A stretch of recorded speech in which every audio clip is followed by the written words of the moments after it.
As with most people that volunteer, I was in a moment in my life that I was pretty stressed and had a lot of pressures, and a lot of my normal procedures for coping skills weren't working. So I decided to do something a little different. I'm an animal person, so I just wanted to be around them, and I started coming to see these two lovely donkeys, Maya and Skippy, and I would come and muck some stalls, and for some reason I found that to be the most peaceful thing I have ever done in years.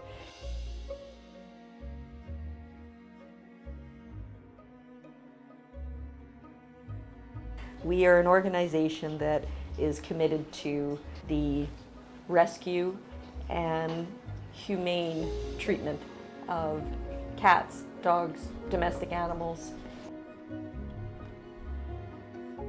This is basically how CritterAid started, was the rescue of the cats in our neighborhoods.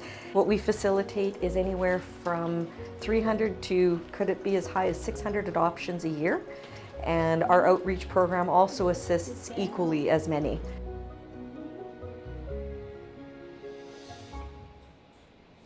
I think every one of us that walk through those gates, there's another reason why we're here, as well as just caring for these animals.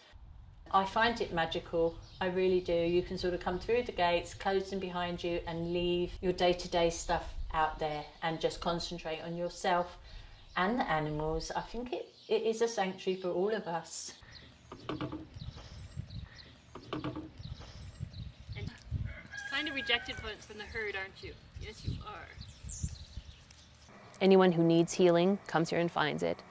And then people come here and they don't realize they need healing, and they get it too. Okay, ready? Where do we go? 1, 2, 3. Oh, there we go. Oh, way to go, buddy. You almost tipped this. Good boy! You are bottom heavy. You are bottom heavy. Tiny's not quite the right name. So he's got an injury, he was limping, and 2 days ago it was very prominent. We've put him in, we've trimmed his nails, make sure that we don't have any excess rocks. Unsure of, is it an injury, is it a ligament? And right now we have given him meloxicam for the past 24 hours, 2 days in a row, so he doesn't have much of a limp. But the vet has instructed us to give him one more specific drug that's designed for inflammation and just to be on the maintenance side of healing. We were experimenting with different ways that were a little bit gentler, kinder. A lot of other people that we were witnessing had to hold them down, belt them. You were really subduing them and stressing them. And we thought there's got to be maybe some other options we can explore. So the treat machine became a real welcomed addition. And in our world, it was a huge check mark. And as you can see, none of it is traumatic for them. Otherwise, he'd be running from this experience quickly. As soon as we open this up, he'd be gone. So that's the beauty of this treat dispenser, is it kind of distracts them from what we're doing, and it makes it a much more pleasant, less stressful experience for them. For everybody. Yes.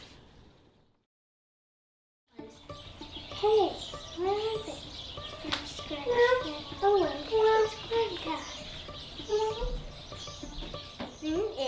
So our reading program was developed after a lady who had had a stroke. She was trying to practice reading. So she would bring her book and practice with the cats, and she was comfortable with it. And all of a sudden we realized how these cats were responding.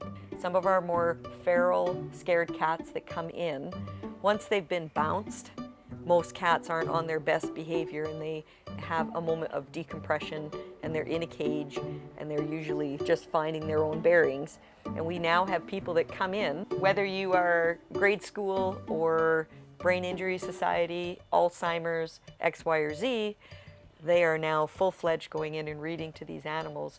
And within a few days, you see the change, you see the calmness, and the results of it were extraordinary.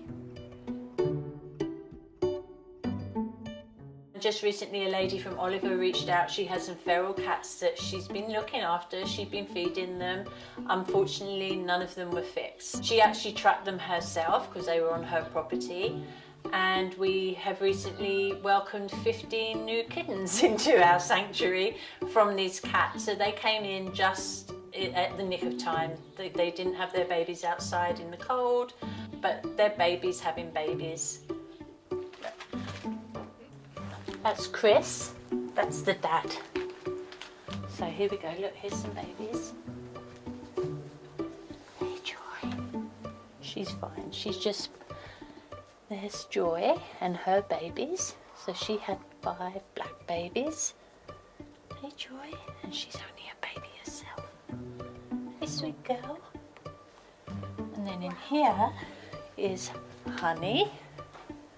Hey Honey. And can you see she's got 2 tabby babies? You see, just like her mum. And then we've got one more mum over here. This is Cappuccino. Hey, sweet girl. Oh, look at her baby. Hey. Oh my goodness. You see? So if you look up here, Zen, there's a camera. So when I'm upstairs and I'm not down here, I can just keep an eye on them. Oh, your babies are adorable. People should fix their cats. It's really, really simple, but they are really cute. And so we're looking forward to having them running around everywhere and causing chaos. And we're just happy they were here and not outside. It was snowy and it hurts me to think about how many kittens we lose outside. But we can only help the ones we know about.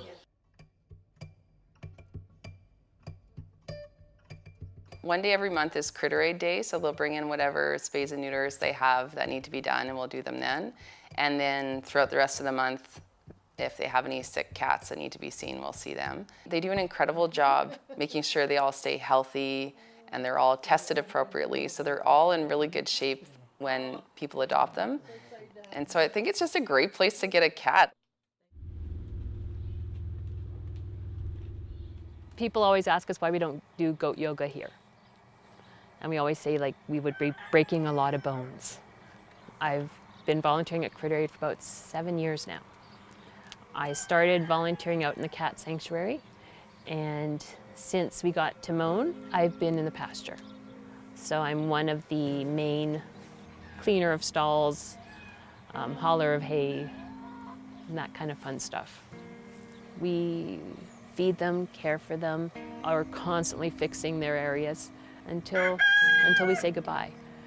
Once they cross that fence, this is their home. We are challenged with getting vet care for the pasture animals, but we've had pigs, we've driven an hour and a half to the vet, we've taken the chickens there.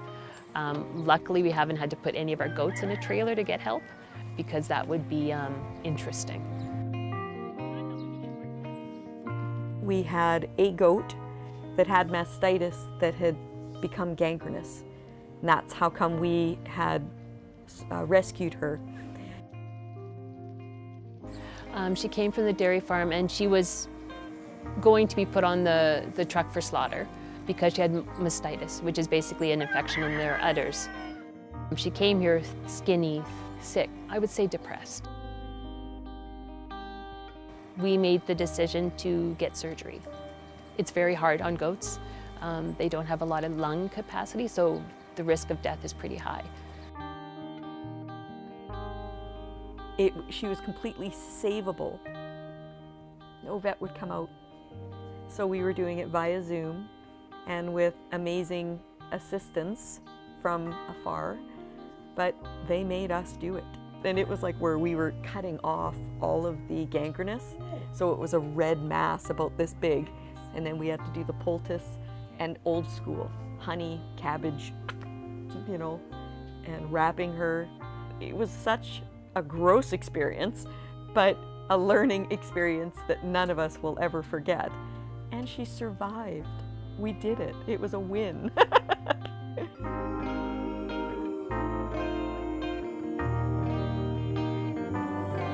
Myself and a few other volunteers ended up sleeping with her for between 3 weeks and a month while she recovered from 2 different surgeries. That definitely made a bond. And she definitely, I think I'm probably her favorite person. So that's always nice. I know she's cuddled up next to animals on numerous times overnight, just to give them that 100% 24-hour care and show, really shows them the love.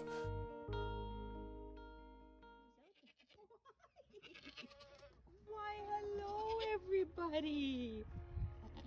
Hi. It's nice to have visitors, right? It's nice to have visitors. Hi. Oh, hello. Oh, hello. And now if you see her, she is short, stout, plump, and fiery. It's been a huge change.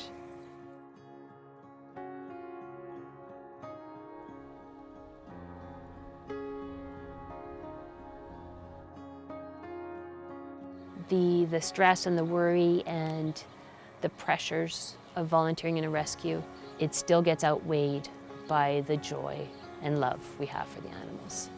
And we said goodbye to our 2 alpacas. That was incredibly hard. And then we had to come back the next day and look after the rest of them. As long as we have animals here, I don't think any of our hearts could handle not being here to look after them. And plus, let's be honest, they'd miss us.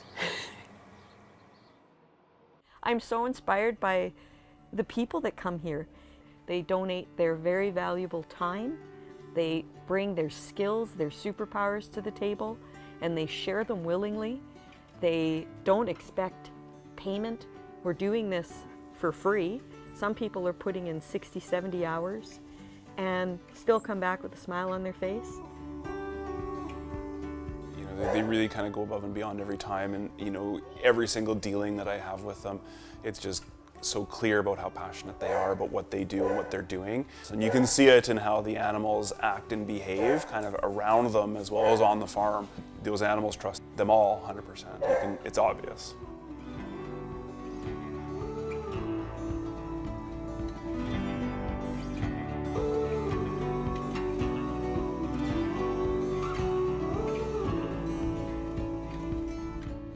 It's not just for the animals, for the people as well. I just hope it's here all the time so that everybody can see what it does for us.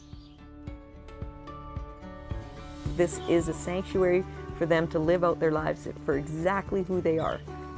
And they are allowed to be a pig, a goat, a duck, a chicken. And when we have been privileged enough to witness it, we get to see their personalities. That's what we share here. We joke all the time, who's your favorite? Oh, it all depends on who's coming up the road.